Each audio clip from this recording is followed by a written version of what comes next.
For centuries, this prophecy was buried, silenced, and erased from the records of the ancient world. Empires feared it. Kings tried to destroy it. But now, in our generation, the signs are returning, clearer, louder, and more undeniable than ever before. What once sounded like a distant warning is now echoing across our world again. This is the prophecy they tried to erase, but it's awakening. The vanished prophecy, what was removed from the ancient texts.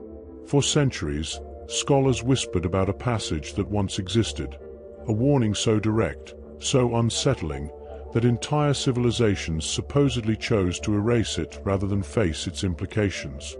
But what exactly vanished? And why does its absence feel louder than its presence? Some ancient manuscripts show irregular gaps, missing lines, sudden breaks, ink smudges where something was clearly overwritten. Monks recorded rumors of a forbidden verse, one that described a cycle of collapse repeating across human history. Others said it predicted a night when the sky would open like a wound, revealing a truth humanity was not ready to see. You can almost imagine the scribes hesitating. Do we copy this? Do we risk being hunted for it? A few early writers hint at the prophecy without ever quoting it, as if speaking it directly would unleash something beyond their control. What's most unsettling is that each culture describes the same disappearance. In Babylonian tablets, Egyptian papyri, and early desert scrolls, there are references to a passage that must never be spoken. And each time it's mentioned, the text quickly shifts tone, like a storyteller looking over their shoulder. Some researchers believe the prophecy warned of a returning pattern, a moment in history when humanity would stand at the edge of a technological, spiritual, or cosmic threshold. Others say it spoke of a figure, or a sign, that would reappear when certain conditions aligned. And here's where it becomes interactive.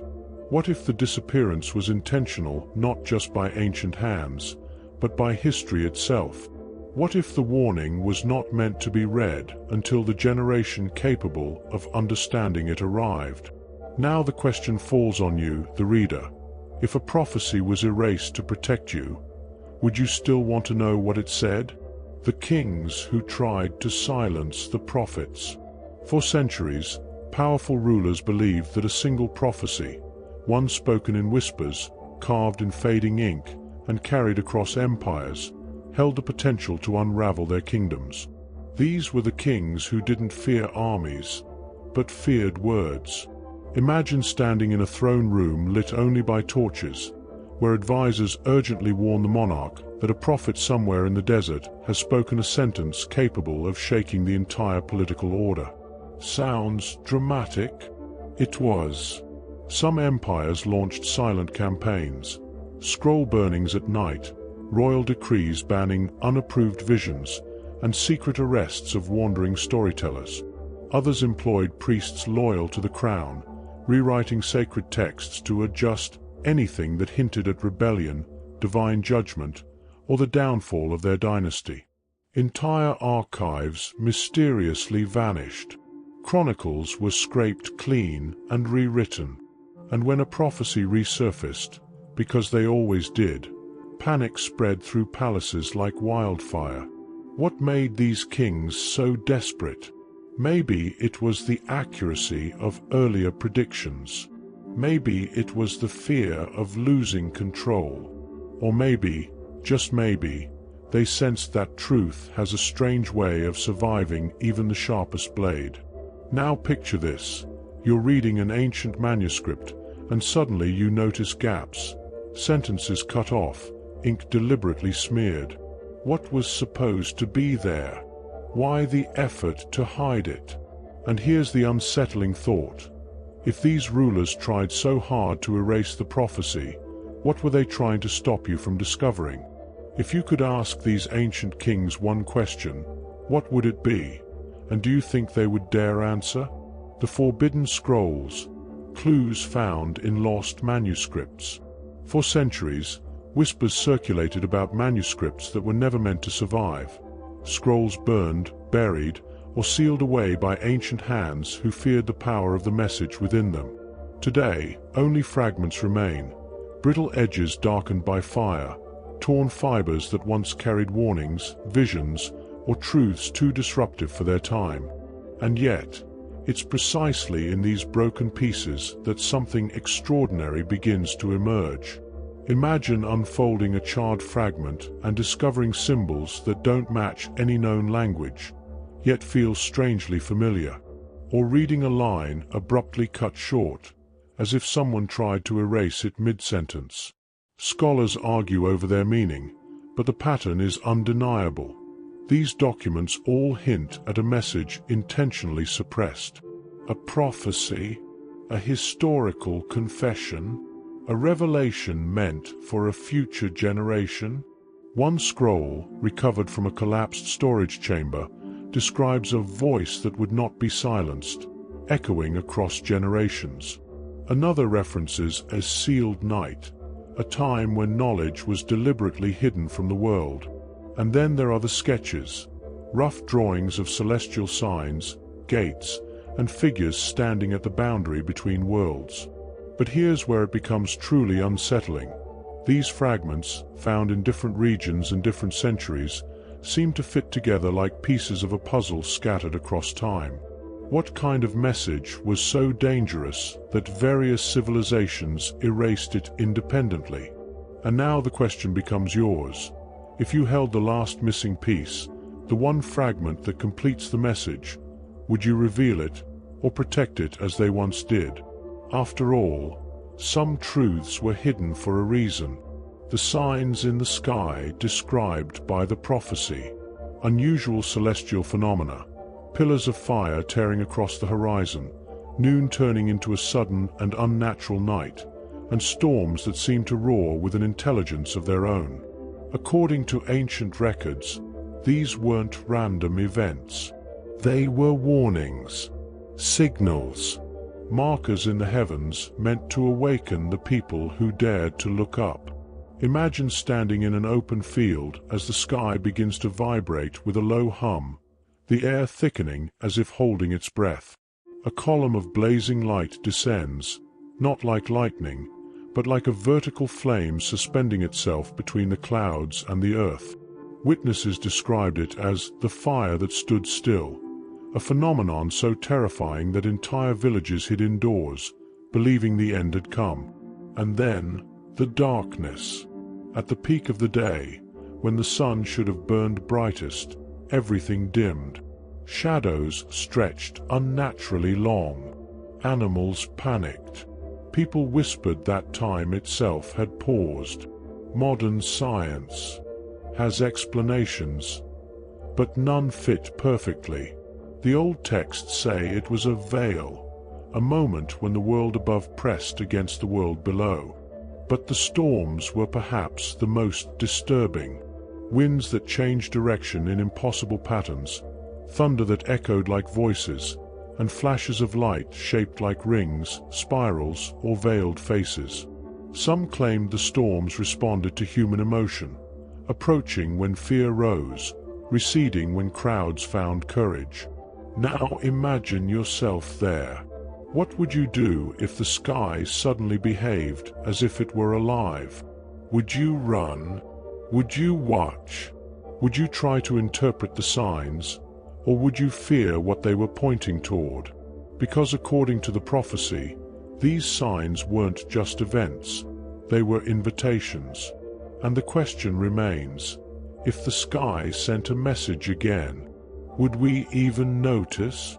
A warning that reappears every time a civilization collapses.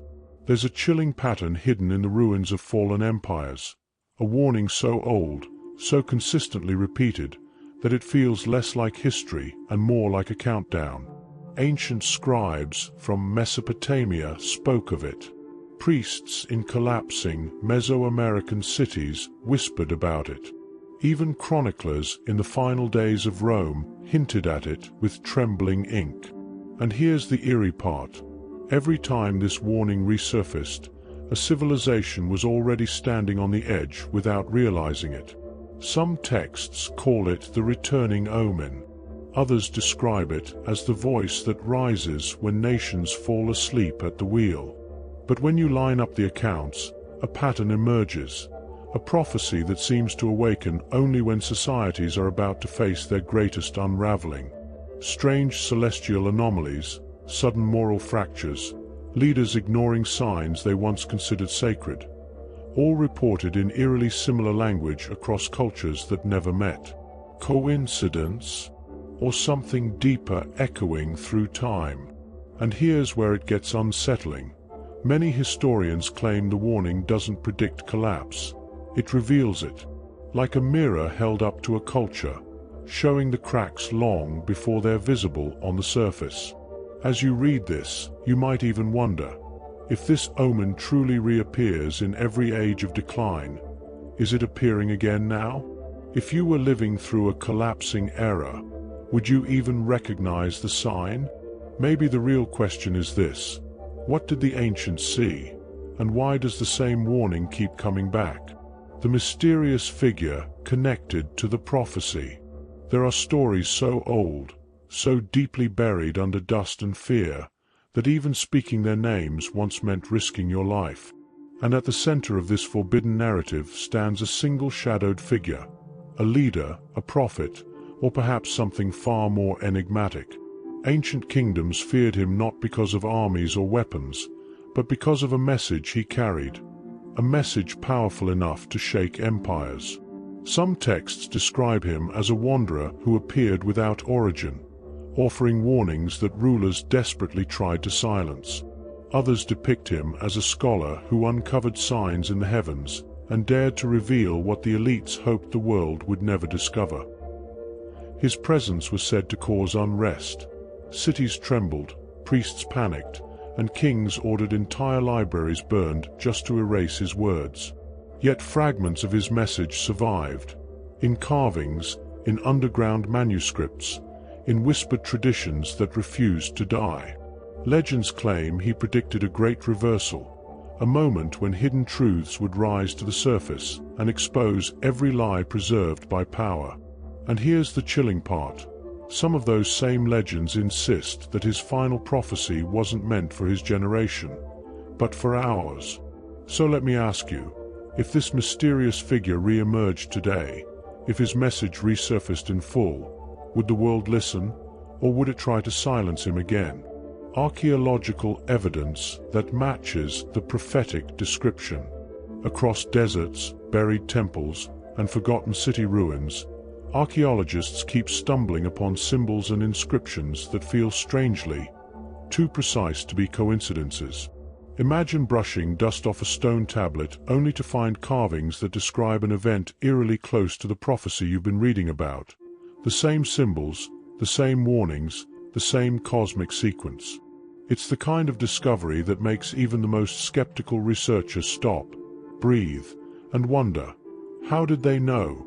Some ruins contain repeating motifs, spirals representing cycles, fractured suns carved into walls, serpentine lines running toward a horizon marked by fire.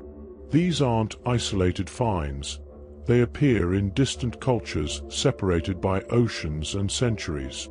And that alone raises a question worth asking. Were they all witnessing the same thing? Even more shocking are the inscriptions that detail events resembling celestial disruptions, migrations sparked by fear, and rulers who ordered certain texts to be erased.